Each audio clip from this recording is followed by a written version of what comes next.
Hello guys, तो फिर से आ चुके एक नए वीडियो लेकर क्लास 10 का गृह विज्ञान का वीडियो। इसमें मैंने 15 क्वेश्चन का एक पैटर्न पेपर बनाया है, जिसमें करीबन आपके 12 क्वेश्चन फंसनी ही फंसनी।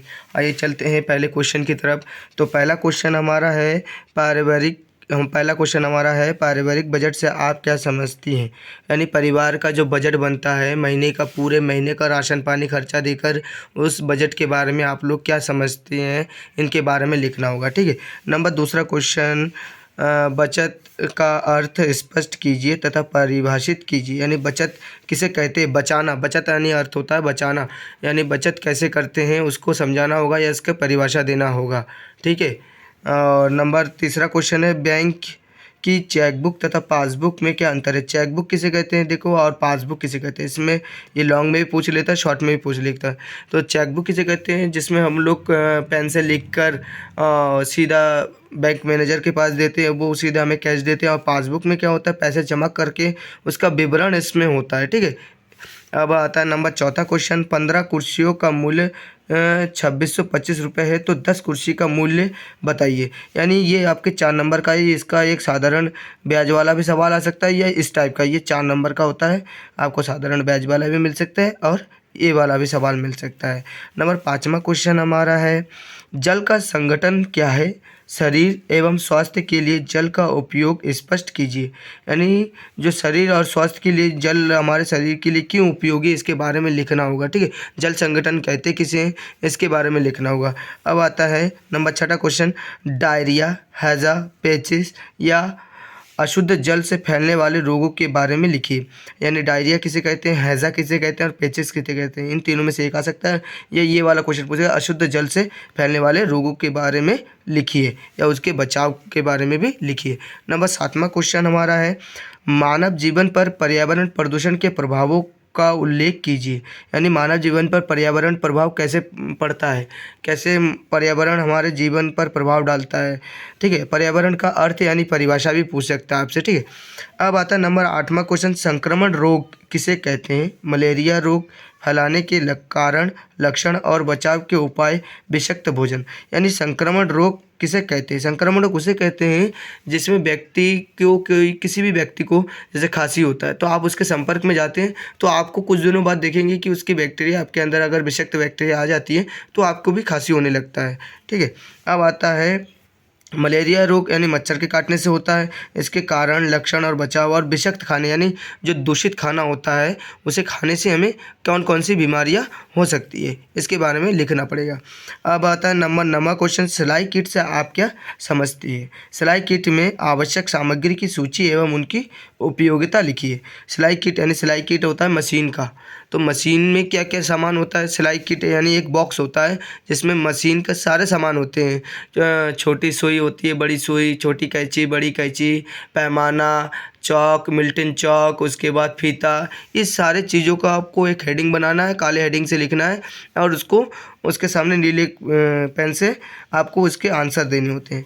नंबर 10वां क्वेश्चन है हमारा, भोजन पकाने की विभिन्न विधियों का वर्णन कीजिए। यानी भोजन पकाने की कौन कौन सी विधि है, इनके बारे में आपको बताना होता है। अच्छा देखिए, सबसे बढ़िया विधि होता है वाष्प के माध्यम से पाक क्रिया। यानी जो प्रेशर कुकर वाला भोजन बनाना होता है ना, वो क्रिया सबसे बेस्ट क्रिया होती है।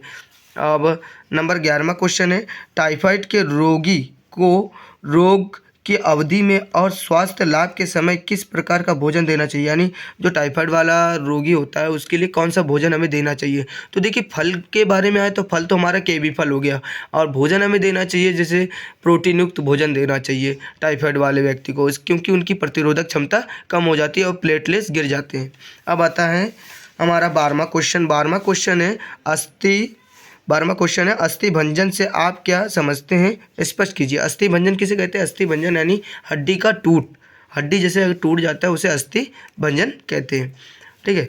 अब आता है श्वसन तंत्र से आप क्या समझते हैं। श्वसन तंत्र जानते हैं आप लोग, श्वसन तंत्र उसे कहते हैं, इस फेफड़े को श्वसन तंत्र कहते हैं।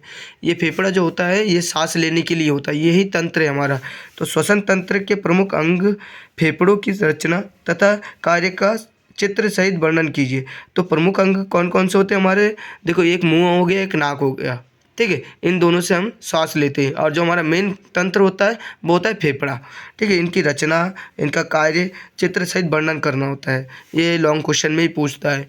और नंबर चौथा है थर्मामीटर से तापक्रम नापने की विधि। थर्मामीटर से तापक्रम नापने की विधि यानी थर्मामीटर से जब आप लोग डॉक्टर के पास जाते हैं तो जब आपका इलाज किया जाता है तो डॉक्टर क्या करते हैं, देखते होंगे आप लोग को, आप लोग की कॉपी लेते हैं डॉक्टर, एक कॉपी लेकर क्या करते हैं कि आपका नाम पूछेगा, आपका जो पहले दिन का जो आपका शरीर का ताप होगा उसके बारे में लिखेगा, फिर दूसरे दिन आप फिर जाएंगे तो उसके बारे में भी लिखता है। तो ये एक प्रकार का चार्ट बनाते हैं डॉक्टर लोग, ठीक है। इसे कहते हैं तापक्रम चार्ट, ठीक है, ताप नापने की। और उसके बाद थर्मामीटर का चित्र भी बनाना पड़ता है हम लोगों को। अब आता है नंबर 15वां क्वेश्चन, लास्ट क्वेश्चन है, रोगी को स्पंज कराने के लिए आवश्यक उपकरणों का उल्लेख कीजिए। यानी रोगी को स्पंज, स्पंज किसे कहते हैं, नहलवाना। जैसे कोई रोगी व्यक्ति है, क्या वो खुद ब खुद नहा लेता है? बिल्कुल नहीं नहा लेता है, क्योंकि उसको हमें नहलवाना पड़ता है। तो उसके लिए प्रमुख उपकरण कौन कौन से होते हैं, देखिए, गर्म पानी, उसके बाद ठंडा पानी भी चाहिए, लोटा चाहिए, उसके बाद तौलिया चाहिए, ठीक है, कपड़े चाहिए, सारे सामान चाहिए होते हैं। स्पंज कराने की विधि होती है ये सब, ठीक है। अब आता है लास्ट में जो है, ये मैंने अपने ये आपके गृह विज्ञान में भी है, ये मोस्ट क्वेश्चन है कि प्राकृतिक श्वसन और कृत्रिम श्वसन। प्राकृतिक श्वसन किसे कहते हैं, जो हम सांस ले रहे हैं अभी, इसे प्राकृतिक श्वसन कहते हैं। और कृत्रिम श्वसन उसे कहते हैं जब देखते हैं कभी कभार एक्सीडेंट हो जाता है, या कोरोना टाइम में भी बहुत हुआ था कृत्रिम श्वसन का उपयोग, कि जब सांस लेने में तकलीफ होता है ना तो सिलेंडरों का उपयोग किया जाता है, ऑक्सीजन सिलेंडरों का, उसे ही कहते हैं कृत्रिम श्वसन।